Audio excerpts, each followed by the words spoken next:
اوس راځو د اختر مسایلو له او هغه مسلو له چې هغه د اختر د منځ سره تعلق ساتي. اختر هغه خوشحالي دی چې الله سبحانه وتعالى په مسلمانانو باندې راولي او دوه اختر دي د مسلمانانو. یو ته ویل کېږي عید الفطر چې موږ ته وړوکی اختر وایو او دویم د عید الاضحى چې موږ ته لوی اختر وایو. دا دوه اخترونه الله سبحانه وتعالى په دې شریعت کې مقرر کړی دي مسلمانانو د پاره او د دغوی د پاره د خوشحالي ورځې دي. اولنی اختر کې خوشحالي په دې ده چې یو میاشت روجي ونیوي شوي نو مسلمانان خوشاله دي چې دا میاشت شروع تېره شو الله موږ له دومره اوچت نعمت راکړو. نو دویمه بیا خوشحالي دا ده چې حاجیانو حج وکړو قربانیان یې وکړې شیطان یې وویشتو جمرات یې وویشتو طوافونه وکړو صفا مروه یې وکړه. په دغه خوشحالي کې بیا دغه اختر دی. دا اختر چې دی هر اختر چې که هغه وړوکی اختر دی که هغه لوی اختر دی خو د هغې یو مونځ دی چې موږ تر اختر مونځ وایو. د دې اختر د منځه ځان له احکام دي او ما تفصیلا د بلوغ المرام په درس کې بیان کړي دي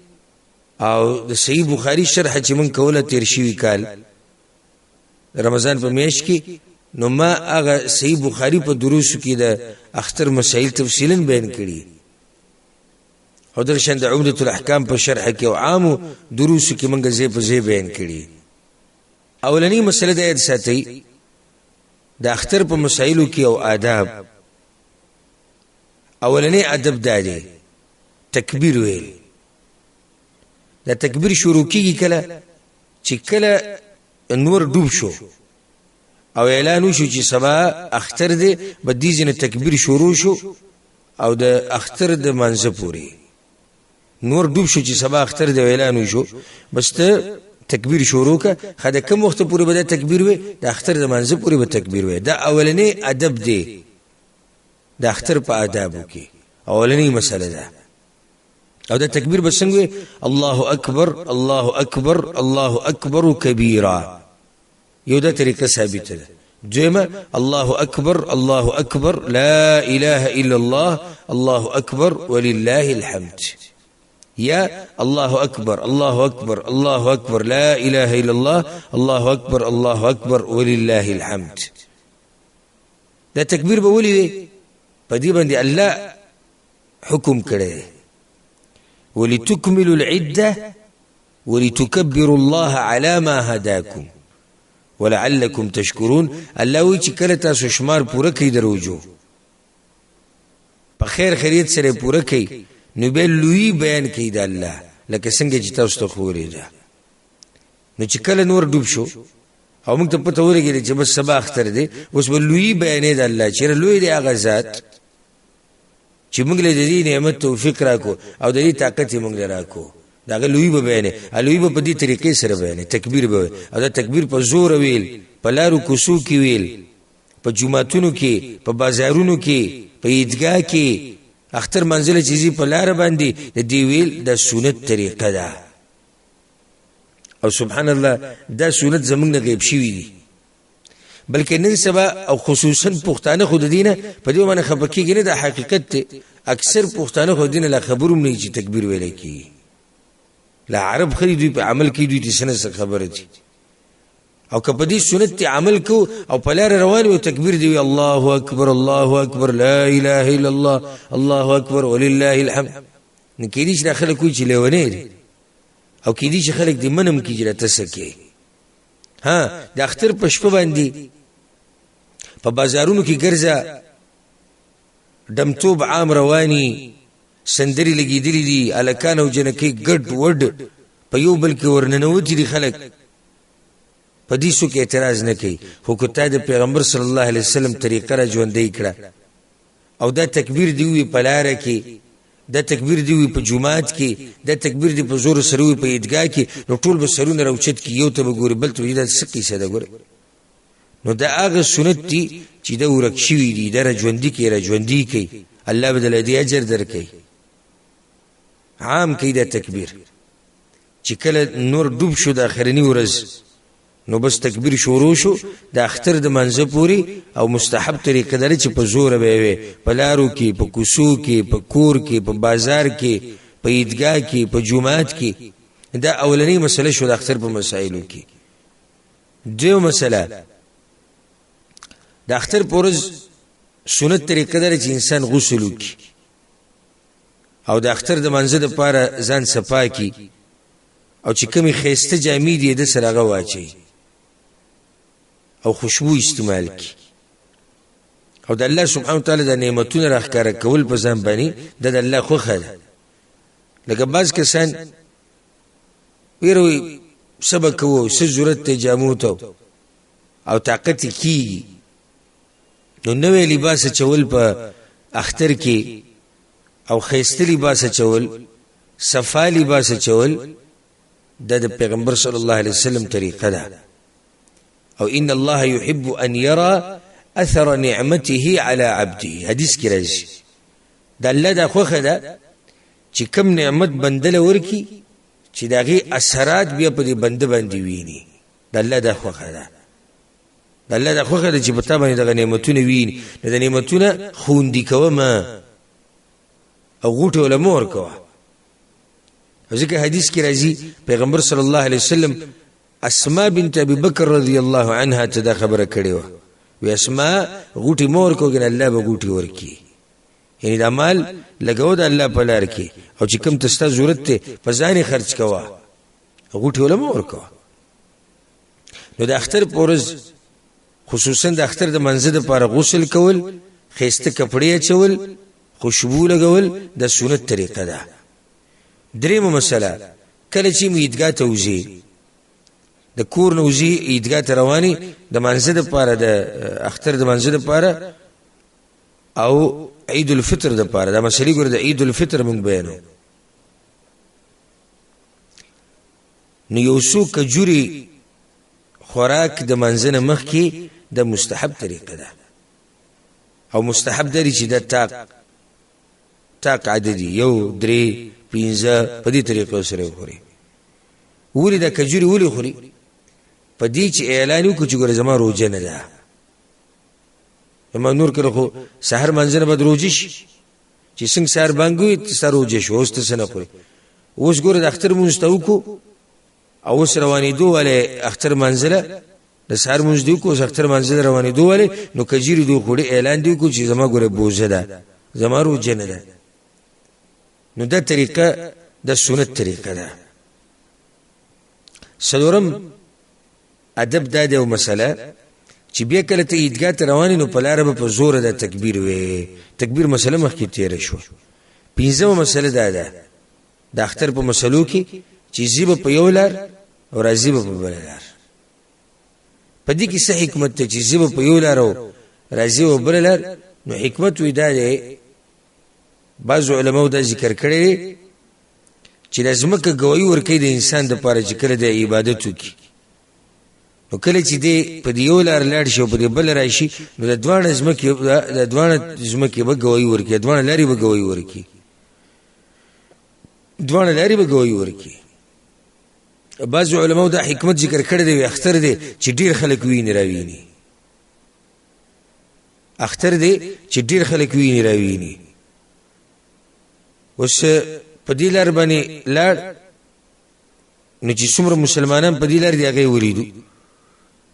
بیا په دې لار چې څومره مسلمانان په دې لار دی هغه وریدو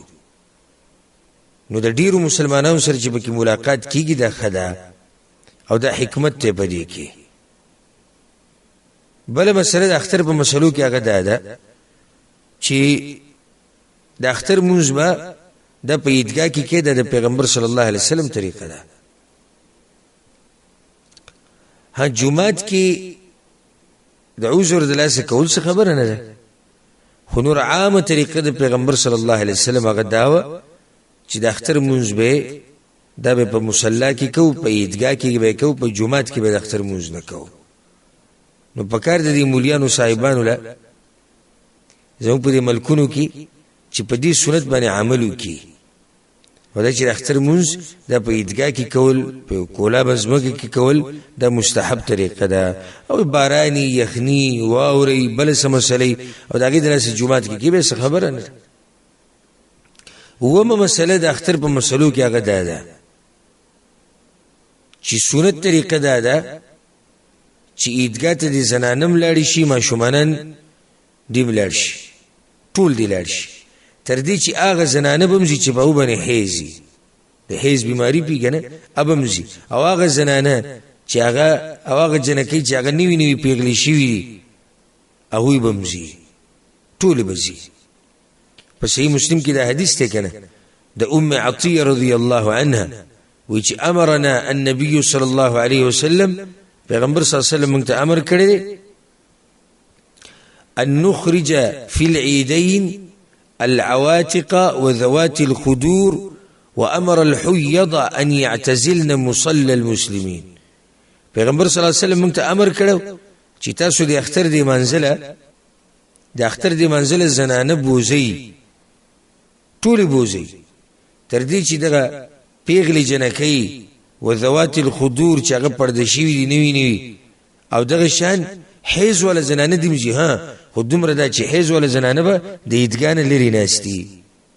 د مسلمانانو د عیدګاه نه به حیز ولا زنانه د لري ناشتي په دې کې پښتو مختور ایدول چې د جې زمونږ پښتو او زموږ په ملک کې نه کیږي او مذهب کې او زموږ خلک بسوي د ټولې خبرې دي چې دا د قران او د حدیث په مخ کې نه چریږي چرته چا دا ونوي چې دا زنانه چې دي د کالجونو تروانی دوی بسکی او دا زنانه چې د بازارونو کې ګرځي په بد حال او دا زنانه چې د پلانیزي تیزي او پلانیزي تیزي د دوی بسکی نه خو چې کچرته ته دا وې چې عیدګاه ته د زنانو راتله جایز دي او دا سنت طریقه ده او پیغمبر صلی الله علیه وسلم په دې باندې امر کړي نو د ته به پښتو راځي شي او د ته به غیرت راځي شي او د ته به فتنه راځي شي نن سبا حالات د سیدی او فتنی ده فتنه و جوړ شو او دا جنکی چیزی دي سبقونو ته سکول ته او د چې کالجونو ته رواني دي او یونیورسيټانو ته رواني دي او په بازارونو کې ګرځي په بد حال او په لارو کوڅو کې ګرځي او په دې پروګرامونو کې او په دې خادیانو کې چې راګړيږي په دې کې فتنه نشته دلته غیرت نه راځيږي غیرت صرف هغه ځکه ته راځي چې کله د قران او د حدیث مسله بیان شو چې کله د قران او د حدیث بیان شو نو ته غیرت راځي شو ته پښتو راځي شو دا غیرت د پښتو د خپل جیب کې کېده د ځان سره کېده په جیب کې موږ مسله د شریعت بیانو کله چې خو ډیره خده چې نه خو الله دې خوشاله کوي موږ رسو خو مسله د شریعت هغه دي سیده چې زنانه د تلیشي عیدګاه ته بلکې ریتله د مستحب دي هدا غیر پر به شرطونه دي شرطونه خو لازم دي شرط څه دی چې ډول او سنگار بنه کوي فتنه به نه جوړيږي خوشبويي به نه لګي د پردي خیال بساتي دا قسم شرطونه خو به عام د خوشتي د غوړ وختي نو به زنانت لشي بلکې مستحب دي اتمه مسله د اختر د منځه طریقه عیدګاه ته چې کله ورسېدي نماز بنه کوي عیدګاه ته چې ورسېدي د اختر د منځه نه مخکې مونږ نشتی الا کته جمعات کې د اختر مونږ چې د جمعات کې کیږي نو به چې ته ورننوځي نو تحیت المسجد وو کې 2 رکعات نور په عیدګاه کې مونږ کیږي نو الته بیا د مونږ د اختر د منځنه مخ کې قطع نشتی خدای منځ څه طریقه د 2 رکعات دا هم ټول ته معلومه ده دا موږ ټول د پته چې د اختر مونږ هغه 2 رکعات دي خو د 2 رکعات په څه طریقه ده هغه په دې طریقې سره ده اولنی رکعت کې 2 تکبیرونه او دویم رکعت کې 15 تکبیرونه په دې اولنی کې دا 2 تکبیرونه د دې تکبیر تحریمین علاوه او په دې دویم کې 15 تکبیرونه دا هغه تکبیر نه علاوه کوم چې ته وکړو د سجدې نه پاسې دي سجدې نه راپاسېدې ودرېدې دویم رکعت ته د هغې نه علاوه نو ته په منځه ودرېدې الله اکبر دا تکبیر تحریمه دی د دې نه علاوه به اووه تکبیرونه وکړي بیا چې کله ته دویم نه راپاسېدې د اولني رکعت نه راپاسېدې دویم ته الله اکبر د هغې نه بعد بیا پنځه تکبیرونه کوې د دې تکبیرونو په منځ کې که ته هر قسمه ذکر کوې کولی شي سبحان الله وی الحمدلله وی الله اکبر وی لا اله الا الله هر ذکر کولی شي او دا سنت دي دا سری دا سنت دي او چې کله موږ سنت وایو معنی دا شوه که د چا نه دا پاتې شو نو د اختر مونځ برابر دی وشو مونځ خو سنت طریقه ته پاتې شوه غوره طریقه ته پاتې شوه نور مونځ وشو او د هر تکبیر سره به لاس اوچتی الله اکبر صحیح خبره دا ده چې د دې تکبیرونو سره رفع الیدین د ثابت دي هر تکبیر سره به رفع الیدین کې الله اکبر په دې طریقې سره سنت طریقه دا ده چې په اولني رکعت کې به سبح اسم ربك الاعلى او په دویم کې هل اتاك حديث الغاشيه نعمان بن بشیر رضی الله عنه حدیث ته په صحیح مسلم کې چې كان النبي صلى الله عليه وسلم يقرأ في العيدين وفي الجمعة بسبح اسم ربك الأعلى وهل أتاك حديث الغاشية پیغمبر صلی الله علیه وسلم با د اختر په منځونو کې او دغه شان د جمعې په منځ کې د دوه سورتونه ډېر وي نهم مسله او نهم ادب د اختر په آدابو کې هغه داري چې کله د مونځ ختم کو نو خطبه ته وکړه دا خطبه اوریدا غوره طریقه ده مسلې به تیز دکی هکه څوک وانه ور یوته نو ګناه پینشتي لسمه مسله اختر د منځنه بعد او د اختر په ورځ مبارکیان ورکول یو بل د جایز دي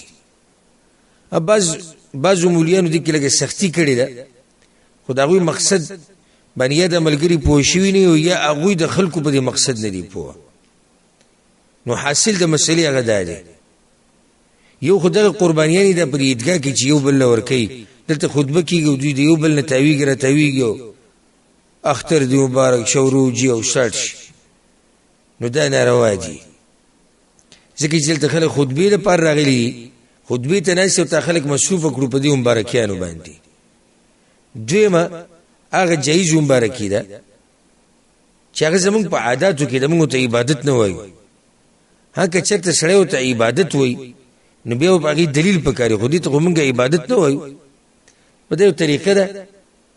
چې کله موږ دیو بل سره ملو شو اختر دې مبارک شي دا یو دعا ده یعنی الله دې ستاسو په اختر کې برکت واچي هیڅ خبره نه صحابه کرام به یو بل ته تقبل الله منا ومنکم زمونږ نیک اعمال او تاسو نیک اعمال دې الله قبول کړي دا ډېر خوري د کې سړی وي او کدی نه راو سړی دا وي اختر دې مبارک شه یا عید مبارک یا کل عام وانتم بخیر د عرب وي عید سعید وي هیڅ خبر نه ده د عادت دي او پدې کې دې سختی په سړی باندې کول چې دا خوږی ته دې خبرو کړې چې صحابه کرام په وخت کې نه و دی باندې پیغمبر امر نه کړي نو دا عبادتو کې نه راځي خوشحالي ده دی یو بل مبارکیان ورکه الله دې واستاب د اختر کې برکت وجه یعنی الله دې پکې خوشحالي ډېره کړي او الله تعالی خوشحالي درکې صحیح دعا کوي او د پریچ کوي په دې ورځ چې کله د مبارکي ورکه د غاړي ملاوال لا سونه ملاوال د ټول جایز دي ځکه چې د غاړي ملاوال د قوم عادت دي عبادت دي ته نه وي او د هر قوم په دې طریقه کې او په دغه ورځ خصوصي خپل عادت دي څوک په یو طریقه باندې ملاويږي د اختر مبارکي ورکي څوک په بل طریقه ملاويږي د اختر مبارکي ورکي زموږ پښتانه وبل سره غاړي ملاوي د اختر مبارکي ورکي نو دا جایز دي په دې کې څه حرج هغه نشته بل مسله او اهم مسله دا ډیره اهمه مسله ده چې په کورونو کې به موږ څنګه مونږ کوو او نن سبا د حالات دي اکثر ملکونو کې پابندي لګېدلې ده د اختر په منځ باندې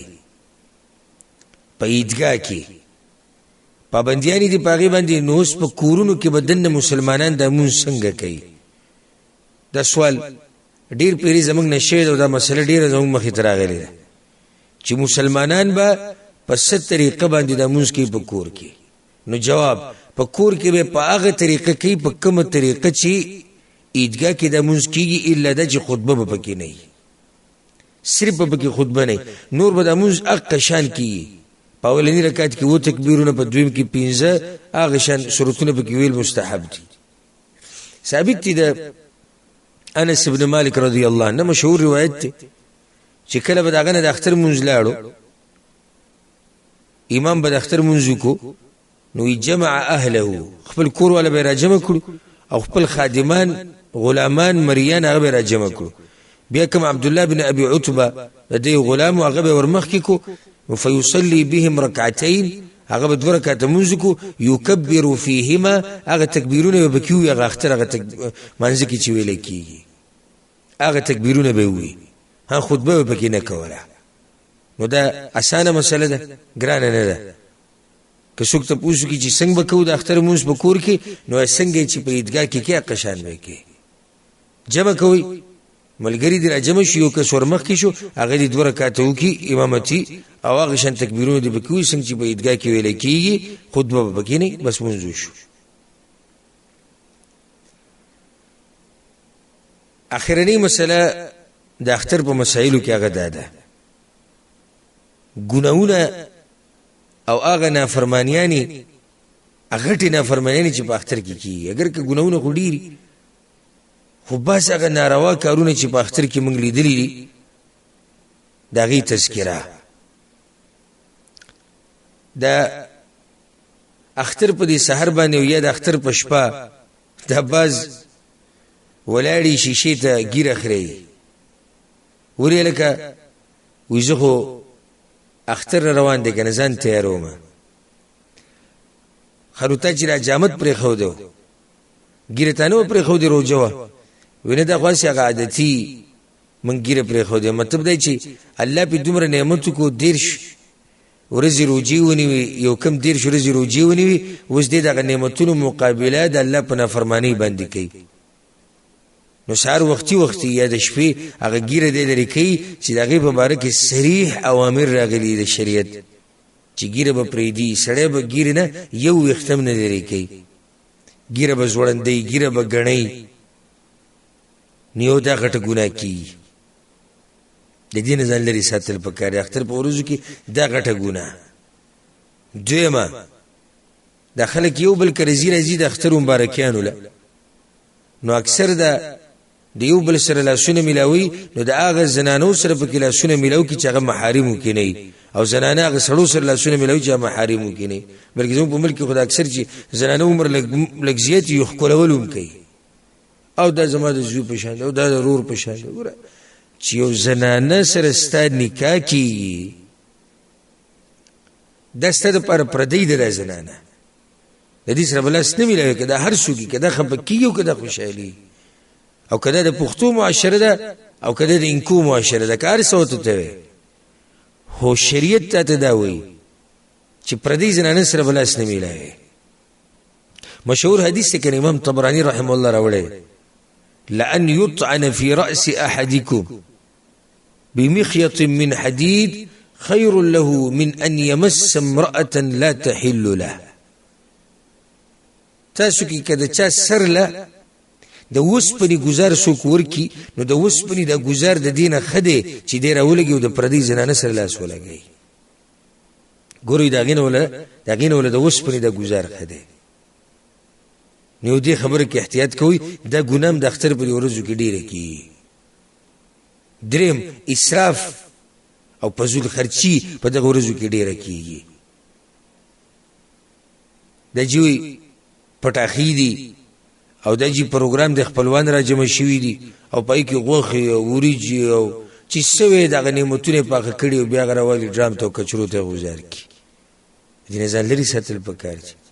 الله پتا به رحم کو کرم کو نعمت لري درکو اختر درکو چې دا نعمت په بدله کې دا کار کې نافرمانی کې او د دې نعمتونو چې شکر ادا نه کې کنه او خیال ونه کې د نعمتونو به د انسان ناغسته کیږي نو دې خیال کوي سلورمه مسله اکثر ملکونه کې ولاقو کې د اختر په ورځو کې بیا د جواریانی شروع شي خلک په کورونو کې راشي کنه لاشه پلاني گیم باندې په پیسې ولو پلاني گیم باندې په پیسې ولو پلاني د ټول جواریانی د حرام دي خصوصا دا واړه زموږ په دې ملکونو کې دا واړه ګرځي را ګرځي د لوبو دي ځایونو ته ځي او په هغه ځای پیسې ورکړل تر اختر هغه پیسې ورته راجمع شوي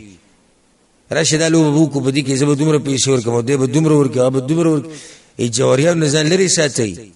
او خپلو بچو خیال کوئ چې هغوی څه کوي او څه نه کوي پنځم د ګناه کار چې کېږي او دا د پښتنو ناشنا کار دی ډزې کول هوایي ډزې کول د الله نه ویرېږي دا کوم چې هوایي ډزې کوي تا له چا د اجازه تر کړې چې ته په خوشحالو کې هوایي ډزې کوه یعنې ته د خپل خواهش دپاره او د ځان د خوشحالولو لپاره نورو مسلمانانو ته او انسانانو ته نقصان ورکې ته په دې خوشحاله ستا ضمیر دا مني شریعت هم تا منع کوي انسانیت هم منع کوي ضمیر دې هم منع کوي ضمیر هم سړي ته وي دا کار دې ناروا دی دی به راولي ګړز ګړز ګړز وسیله وي اختر اعلان وشو اختر اعلان وشو نو په دې طریقې سره ته خوشحالي کې کیدای شي د دې لاسه ډېر شوي دي ستا د ګورې د لاسه په یو کور کې ماتم جوړ شي نو تا خو اختر کوو او په هغو دې ماتم راوستو یو غریب ولګي مړ شي معذوره شي ځان ته مسله جوړه کړي خپل اختر دې مو ورسکور کو د هغوی اختر دې مو ورسکور کو او یا که دغه نه شي دا ډزې کول دا ګړزا او دا شور چې جوړ کړی او دې د لاسه خوا او شا د مسلمانان تنګي ولې دا د ګناه کار نه دی په داسې د فخر کار نه دی چې ما کلاشنکوف راوسو زه ډزې کوم ما زه تماچه ده او زه ډزې کوم دا رسې فخر مسلمانان تنګوه مسلمانانو ته تکلیف رسوه او په دې فخر کوه جماعت اوس ته گزارش دی پښتنو مسلمانانو ورونو قدرمنو تاسو خو خيار خلک یې ښه عقلمن یې دا هوایي ډزې کول د اختر په شپه باندې او د اختر په ورځو کې د عقل خاوند نه مني شریعت موږ د هر هغه کار نه منع کړي چې پای کې بل چاته اذیت رسي پیغمبر صلی الله علیه وسلم سوی هغه حدیث به تاسو ته یادي سوسو پیری موږ بیان کړي المسلم من سلم المسلمون من لسانه ويده مسلمان څوک دی چې داغه د لاس نه او داغه د جبې نه بل مسلمان ته تکلیف نه رسي بل مسلمان ته اذیت نه ملويږي د صحیح مسلمان دی او دلته استاد له څه تکلیف ملو شو شپږمه خبره به ذکر کو په دې باندې دا خبره ختم کو ځکه چې کومګه در ګناونه شمارو ناګه ډیر دي خدای غباز اهم ته ما اشاره وکړه ټول شپه ویخ کې نهسته او بیا منځونه پرې خوده زه ډېر حیران شوم د اختر په ورځ به تاسو کتلي د اختر په دې منځو کې څومره ګڼي او د هغې نه مخکې د اختر د منځه نه مخکې د سهار د مونځ چې په دې کې مخه ګڼي او بیا د ماسپښین په منځ کې یو څو کسان ولاړي د مازدیګر په منځ کې یو څو کسان ولاړي چې شو کسان ټول ویده دي ولې ځکه چې د شپې را جمع شي او خپلوان راغلي او ملګري راغلي نو په دې طریقې سره ته شکر ادا کړې الله دې خوشحالي درکړه الله دې باندې رحم وکړو ته په دې طریقې سره دغه جواب ورکې نو ټول ته زما د نصيحت ته او د وصیت ته چې د اختر د ورځې د خوشحالي ورځې دی خپه کې وګرځي که حکومت ته اجازه ترکې که حکومت ته اجازه ترکې نو ګرځي لاړ شي ها خو غیبت مکوي پالتو مجلسونه مکوي د ټنګ ټکور مجلسونه مکوي د سندرو مجلسونه مکوي بعض ولیاذ بالله دمان راولي غړېږي او باج ډولکی او باجی او دښ نه راوړي سجلې خوشحالي ده خوشحالي ته دا جواب ورکړي الله خوشحالي راوسته نو ته په بدل کې دا کې د الله نه یره پکار او ځان لري ساتل پکاري د هر هغه کار نه چې هغه د الله د غضب د الله د غضب سبب ګرځي او د الله د ناراضي سبب ګرځي د هر هغه کار نه ځان لري ساتي د دینه بعد د اختر یو څو مسلې او آداب